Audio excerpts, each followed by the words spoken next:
Hey yo, Sniff desde El Salvador para contarte la actualidad de mi nación. Porque vino un señor, discurso innovador, dijo que iba a acabar con la polarización, pero es mentira.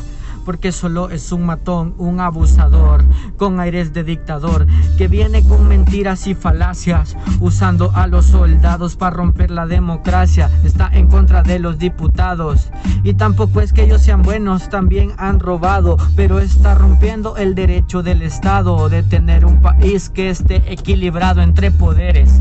Pero pasando a otro tema, te voy a contar otro montón de problemas. Por ejemplo, que ahora estamos en pandemia, pero eso no es lo único que nos apremia, porque la corrupción esa sí es una epidemia y está haciéndonos bastante leña. Está acabando con el dinero del país, se está llevando, robando en nuestra nariz, está repartiendo entre sus amistades, llevándose el dinero de las comunidades. Eso es malo, eso es bastante atroz, pero el pueblo lo idolatra, lo ve como un dios, porque tiene un aparato en televisión donde está quedando como el mejor.